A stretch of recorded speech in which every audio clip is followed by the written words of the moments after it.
তৃতীয় অধ্যায় কৰ্মযোগ পদ অৰ্জুন মগন গৈলা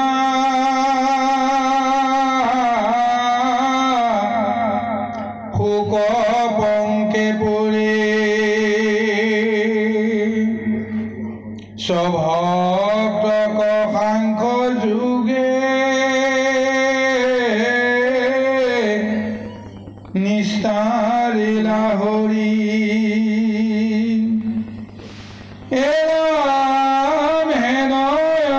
কৃষ্ণৰ পদে কৰু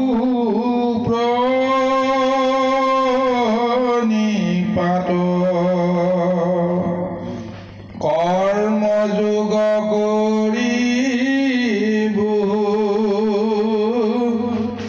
তৃতীয়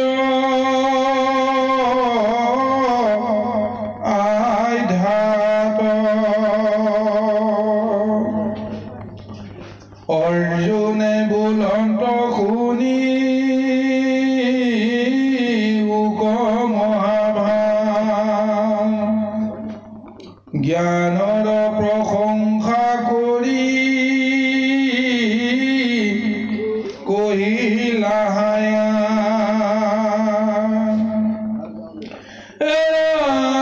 মাচুক বিস্তৰ কাল মৰণ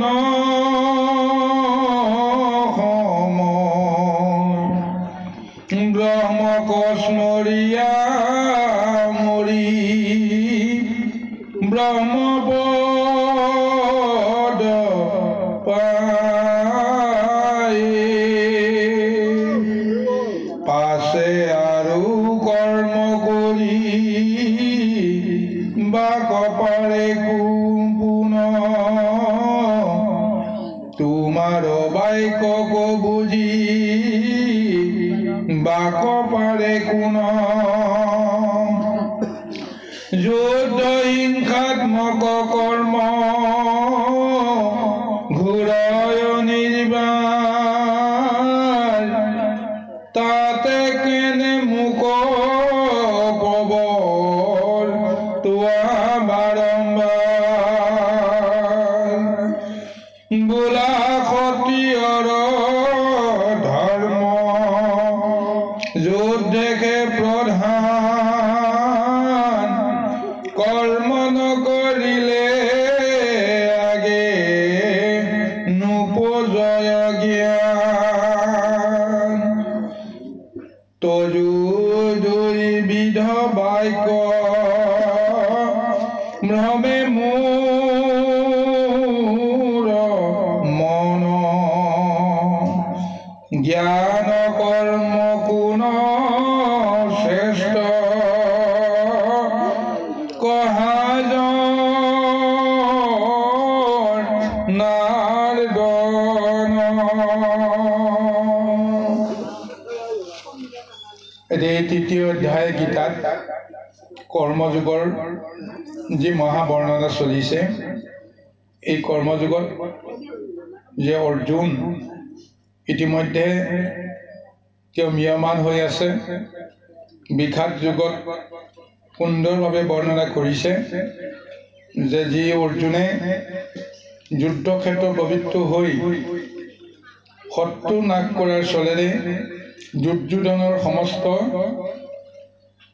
ভাই ককাই বা কৌৰৱ কুলক ধ্বংস কৰি নিজৰ হক অধিকাৰ সাব্যস্তৰ কাৰণে যুদ্ধক্ষেত্ৰ পবিত্ৰ হ'বলৈ যাওঁতে যেতিয়া যুদ্ধক্ষেত্ৰত তেওঁ উপস্থিত হ'ল ভগৱন্তে তেওঁক বিচলিত কৰিলে প্ৰথমতে ভগৱন্তৰ গুহ যি ৰহস্য তত্ত্ব কোনেও বুজিব নোৱাৰে যি কৃষ্ণই কৈছিল যে মই যুদ্ধত কোনো কাৰণতে কাৰো পক্ষ হৈ মই অস্ত্ৰ নধৰোঁ কিন্তু সেই কৃষ্ণই অস্ত্ৰ নধৰাকৈ যে সমস্ত কৰ্ম কৰিব পাৰে তাৰ প্ৰমাণটো পোৱাসকলে পাইছে বিশেষকৈ পিতামহ ভীষ্মই আগতেই জানিছিল তো তুমি যুদ্ধত অস্ত্ৰ নধৰিব পাৰা, কিন্তু তুমি সমস্তখিনি যে কৰা তাৰ প্ৰমাণটো তেওঁ আগতেই পাইছিল।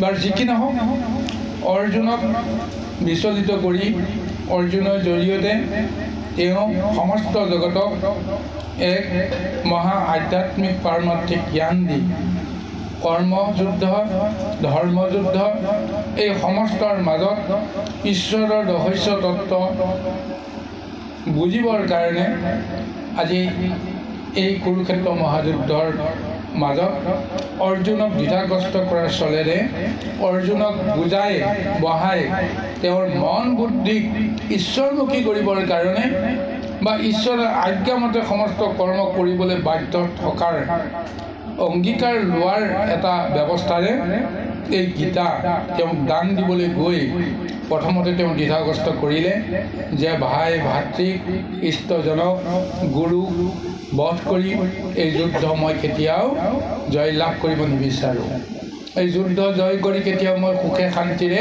মই ভোগ কৰিব নোৱাৰোঁ।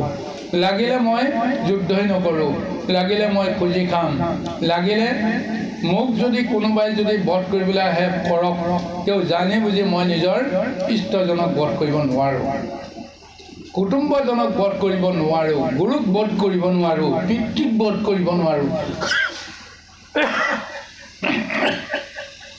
এনে অংগীকাৰ কৰাৰ পিছত কৃষ্ণই তেওঁক আধ্যাত্মিক জ্ঞানেৰে বুজাবলৈ যত্ন কৰিলে যে আজি তুমি যাক পিতৃ বুলি কৈছা, যাক গুৰু বুলি কৈছা, যাক ঈশ্বৰ বুলি ভাবিছা, তেওঁলোকে শত্ৰুৰ পক্ষত থাকি তোমাক বধ কৰিবৰ কাৰণে আহিছে।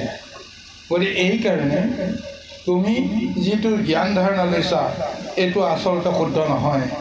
এইখন সংসাৰত জীৱই কেতিয়াও ইষ্ট কুটুম বা বিষয় সম্বন্ধীয় ব্যৱস্থাৰ মাজেৰে চিনি পোৱাটো আচল সত্য হ'ব নোৱাৰে। কাৰণ এই জীৱবিলাক ক'ৰ পৰা আহিছে, কিয় আহিছে, কাৰ লগত কাৰ সম্বন্ধ আছে, এই আত্মতত্ত্ব জ্ঞানটো তুমি যদি বুজা তাৰপিছতহে তুমি জানিব পাৰিবা যে আমি এইখন সংসাৰলৈ কিয় আহিছোঁ, কিয় কৰ্ম কৰিছোঁ, কোনে কৰাইছে, কাৰ কাৰণে কৰাইছে। এই তত্ত্বটো বুজাবৰ কাৰণে অৰ্জুনক আত্মজ্ঞান বা সাংখ্য জ্ঞান দ্বিতীয় অধ্যায়ত প্ৰদান কৰিবলৈ প্ৰযত্ন কৰি তেওঁক এনেদৰে সাজু কৰাবৰ কাৰণে যত্ন কৰিলে যে যিসকল এতিয়া তোমাৰ সন্মুখত ৰৈ আছে এইসকল অধৰ্মক সাৰথি কৰি এইখন যুদ্ধত পবিত্ৰ হ'বলৈ আহিছে। ইষ্টজন বুলি ভাই ভাতৃ বুলি তেওঁলোক অহা নাই, অধৰ্মৰ সংগত কৰি তেওঁলোক এইখন মহাযুদ্ধলৈ আহিছে ধৰ্মৰ পক্ষত প্ৰত্যাহ্বান জনাবৰ কাৰণে। গতিকে এই ধৰ্মৰ পক্ষত কোন আছে? ধৰ্মৰ পক্ষত স্বয়ং ঈশ্বৰ আছে, স্বয়ং ভগৱন্ত আছে, আৰু ভগৱন্তৰ সহায়ৰ কাৰণে পাণ্ডৱ কুল তোমালোক আছা। গতিকে এইখন যুদ্ধ কোনেও কেতিয়াও মাজতে বন্ধ কৰিব নোৱাৰে। গতিকে এই তত্ত্বটো প্ৰদান কৰিবলৈ গৈ এতিয়া অৰ্জুনক তেওঁ প্ৰথম অধ্যায়ৰ পিছত সাংখ্য জ্ঞান তত্ত্ব দ্বিতীয় অধ্যায় দিলে।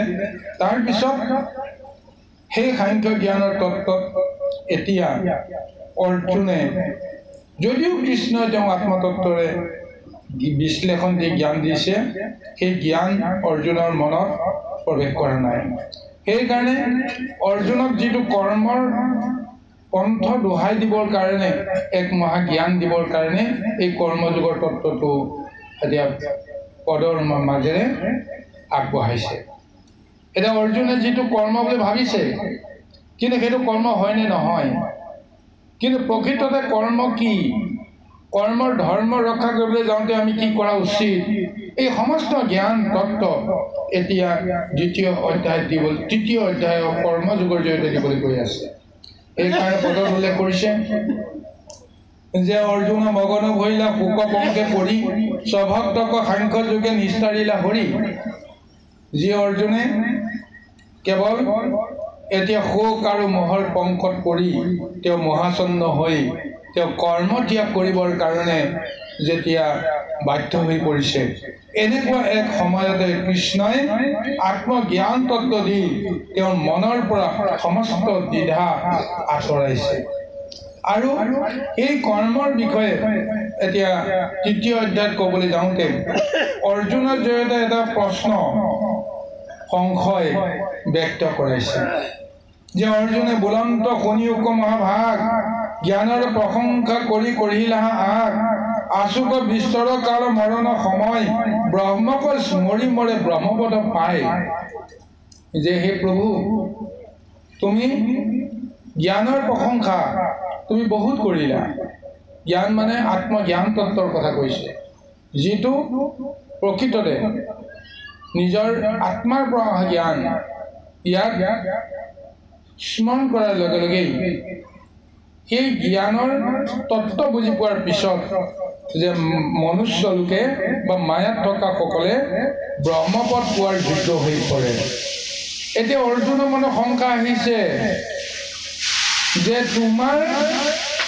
যিটো ব্যৱস্থা সেই অনুসৰি জীৱই ব্ৰহ্মক চিন্তা কৰি ব্ৰহ্মপদ পালেহে মুক্তি পায় তেতিয়াহ'লে কি কৰ্ম কৰি এই কৰ্ম তেওঁ সঠিকভাৱে ৰূপায়ণ কৰিব পাৰিব অৰ্জুনৰ মনত সেইটোৱে দ্বিধা যে ব্ৰহ্মক স্মৰণ কৰিব পৰা শক্তি কেইজনৰ আছে ব্ৰহ্মক স্মৰিয়ে মৰি ব্ৰহ্মপদ পায় পাছে আৰু কৰ্ম কৰি বাকো পাৱে পুনঃ তোমাৰ বাক্য বুজি বাকো পাৰে পুনঃ ব্ৰহ্মক চিন্তা কৰি যদি ব্ৰহ্মপদ পায় ব্ৰহ্মক চিন্তা কৰাৰ পিছতো কৰ্মটো কিয় কৰিব লগা হয় যেতিয়া গুৰুৱে জ্ঞান দিলে যেতিয়া শাস্ত্ৰই জ্ঞান দিলে জ্ঞানৰ তত্ত্বটো বুজি পোৱাৰ পিছতো তেওঁ ব্ৰহ্মক চিন্তিব পৰাৰ পিছতো তেওঁ কিয় জীৱনত কৰ্ম কৰিব লগা হয় কৰ্ম কৰিলেতো কৰ্ম বন্ধনৰ মাজত থাকিব লাগিব সেইকাৰণে কৈছে যে তুমি মোক আজি কি কৰ্ম কৰিবৰ কাৰণে উচতাই আছা তুমি কি কৰ্ম কৰিবৰ কাৰণে মোক এনেদৰে প্ৰেৰণা দিবলৈ যত্ন কৰিছা যুদ্ধ এইখন যুদ্ধ এটা হিংসাত্মক এটা আচৰণৰ জৰিয়তে কৰা এটা কাৰ্য বধ কৰিব লাগিব কাক কেনেকে কি সুযোগত বধ কৰিব লাগিব তাৰ সুযোগ সন্ধানী এটা ব্যৱস্থাৰে এই যুদ্ধত পবিত্ৰ হ'ব লাগিব কিন্তু সেইকাৰণে কৈছে যুদ্ধ যদি হিংসাত্মক কাৰ্য হয় তেতিয়াহ'লে এই হিংসাত্মক কাৰ্য তুমি কৰিবৰ কাৰণে মোক বাৰম্বাৰ কিয় এনেদৰে মোক তুমি বাধ্য কৰাব খুজিছা যে তুমি কৈছা যে ক্ষত্ৰিয় ধৰ্ম বোলে যুদ্ধহে প্ৰধান তেতিয়াহ'লে এই যুদ্ধ কৰি যদি ক্ষত্ৰিয় ধৰ্ম পালন কৰাৰ পিছত মোৰ মন আৰু বুদ্ধি যদি শুদ্ধ নহয় কৰ্ম দুখত যদি মই পৰিব লাগে তেতিয়াহ'লে এই কৰ্ম কৰি মই কি জ্ঞান আহৰণ কৰিম আৰু তুমি কৈছা যে কৰ্ম নকৰিলে আগে নোপোজাই জ্ঞান তুমি কৈছা যে কৰ্ম কৰাটো এটা বিধি ব্যৱস্থা কিন্তু কৰ্ম যেতিয়ালৈকে কৰিবা তেতিয়া কৰ্মৰ দুখাটোখিনি জানিব পাৰিবা অৰ্থাৎ কৰ্ম সম্বন্ধে তোমাৰ সঠিক জ্ঞান আহিব সেইকাৰণে তুমি মোক যুদ্ধত পবিত্ৰ হ'বলৈ কৈ আছা যুদ্ধ পবিত্ৰ হ'লে মই কি জ্ঞান আহৰণ কৰিম কি মোৰ লাভ হ'ব গতিকে তোমাৰ এই বাক্যত মোৰ কোনো ধৰণৰ মন বুদ্ধি স্থিৰ হোৱা নাই তোমাৰ এনেধৰণৰ দুটা এটা ব্যৱস্থাৰ মাজেৰে দিয়া এই উপদেশ পাই মোৰ এক প্ৰকাৰ ভ্ৰমহে হৈছে সেইকাৰণে কৈছে তজু দুই বিধ বাক্যে ভ্ৰমে মোৰ মন জ্ঞান কৰ্ম কোনো শ্ৰেষ্ঠ কহা জনাৰ্দন সেইকাৰণে জ্ঞান আৰু কৰ্ম দুইটাৰ ভিতৰত কোনটোনো শ্ৰেষ্ঠ এই বিষয়ে তুমি মোক প্ৰথমতে বুজাই কোৱা কৰ্ম কৰিলেও বিষয়ত পঢ়িব লাগে আৰু শুদ্ধ বুলি ধাৰণা কৰা জ্ঞানটো লাভ কৰিলেও পুনৰ আকৌ সেই কৰ্ম বন্ধনৰ মাজলৈকে আমি যাব লগা হয় তেতিয়াহ'লে কোনটো শ্ৰেষ্ঠ বুলি মানি ল'ম কোনটো পন্থ শুদ্ধ বুলি মানি ল'ম তুমি মোক সমস্ত কথাখিনি বুজাই দিয়া এই বুলি অৰ্জুনে কৃষ্ণৰ আগত এনেদৰে নিজৰ সংশয় ব্যক্ত কৰিছে কৃষ্ণ বোলে যেন মই কহিলো পূৰ্বত জ্ঞান কৰ্ম দেখাইলো দুই গোট পথ তাহাৰ নিৰ্ণয় কহু শুনা তত্ত্ববোধে কৰ্ম নকৰিলে আগে নহে শতবোধে বিনাশত বুদ্ধি মন সুস্থ নহে তাৰ মনৰ চঞ্চল জ্ঞান নাই অধিকাৰ কতোগুলা কৰ্ম কৰি আগে কৰ্ম নকৰিলে নিশিজে সৈন্য যাৰ কোনো কৰ্ম কৰে শুদ্ধ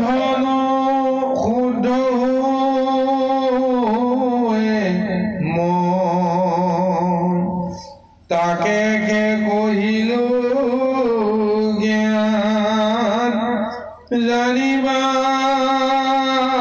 অৰ্জুন কৰ্ম কৰি যাবত শুদ্ধ হে চিত্ত বৰ্ণাশ্ৰম ধৰ্ম কৰি বেক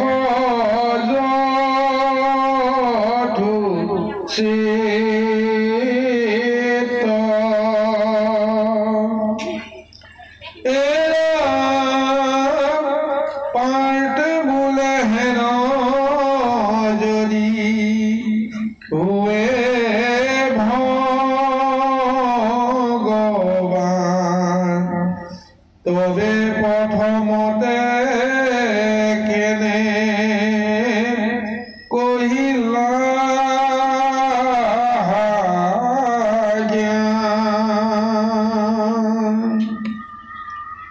এতিয়া কৃষ্ণই অৰ্জুনৰ আগত অৰ্জুনৰ সংশয় নাশ কৰিবৰ কাৰণে এতিয়া কৈছে যে সখী তুমি যে প্ৰশ্ন কৰিলা জ্ঞান কৰ্ম কোনটো শ্ৰেষ্ঠ গতিকে মই তাক বুজাই ক'ব লাগে এটা মই তোমাক কওঁ যে জ্ঞান আৰু কৰ্ম জীৱনৰ দুটা পন্থ দুইটা পন্থৰ পৰা কোনো লোকে কেতিয়াও আঁতৰি যাব নোৱাৰে আৰু দুইটা পন্থাইনো কেনেকৈ গতি পাব পাৰে এই বিষয়ে তোমাক প্ৰথমতে ক'ব লাগিব সেইকাৰণে কৈছে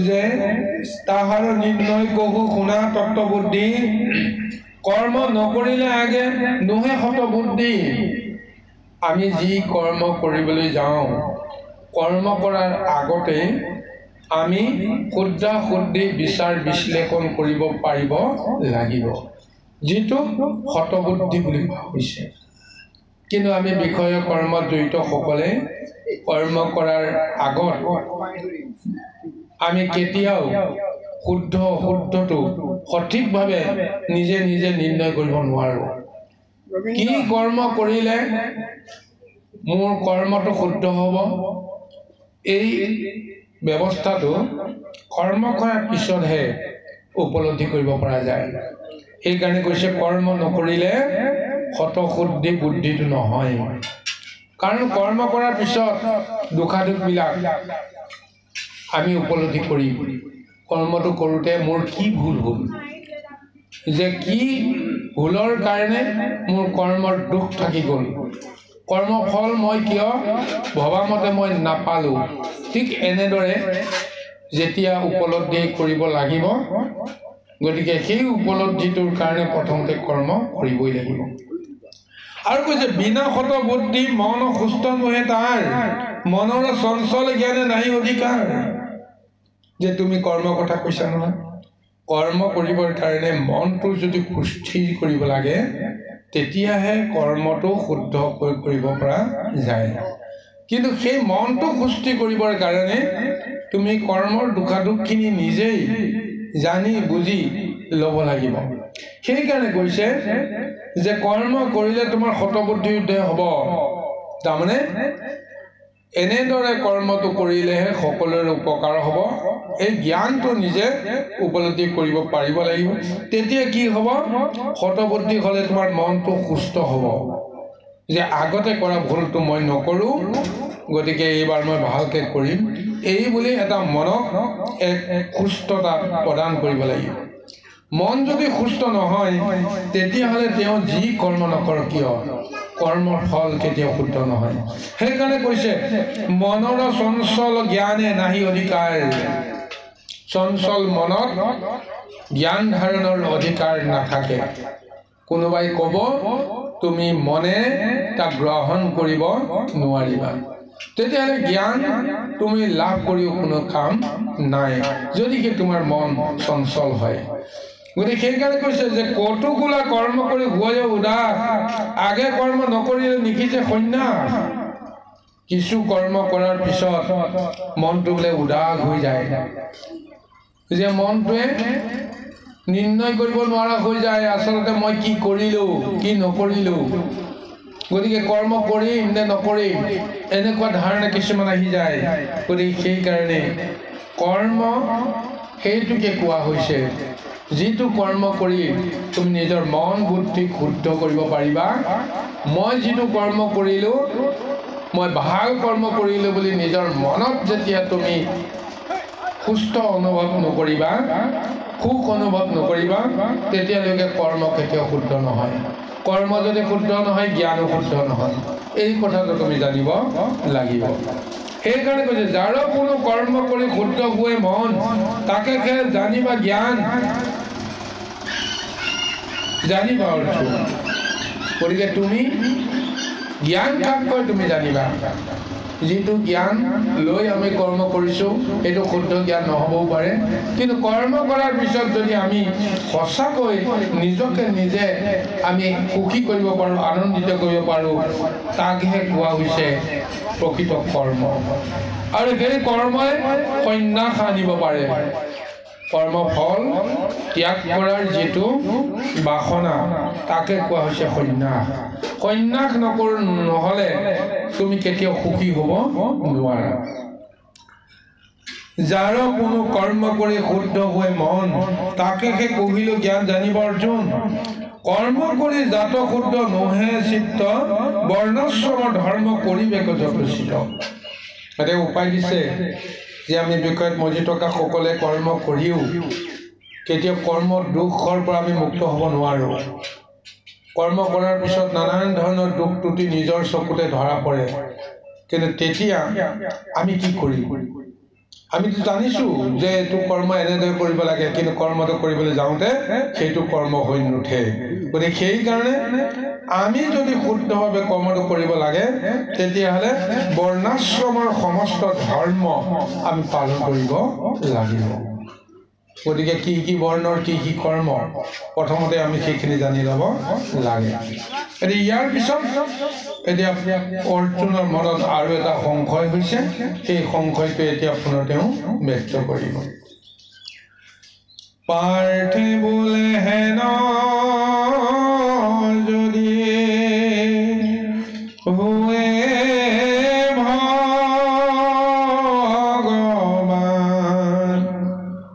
তবে প্ৰথমতে কেনে কহিলা জ্ঞান। কৃষ্ণে বোলে যে কাৰণে কহু হেতু তাৰ, তোমাৰ শোকৰ দেখো নাহে পাৰা পাৰ। শোক গুচাই বাক নপাৰ একোমতে,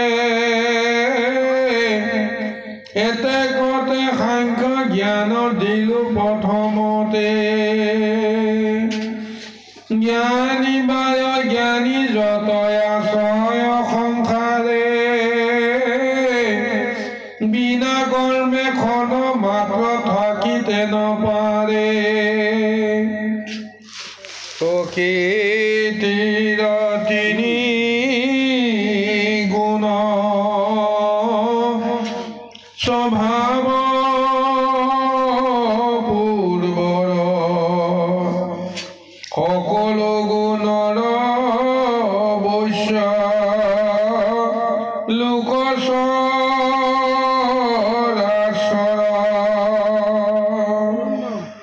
গুণে থাকি কৰে শোভা শুভ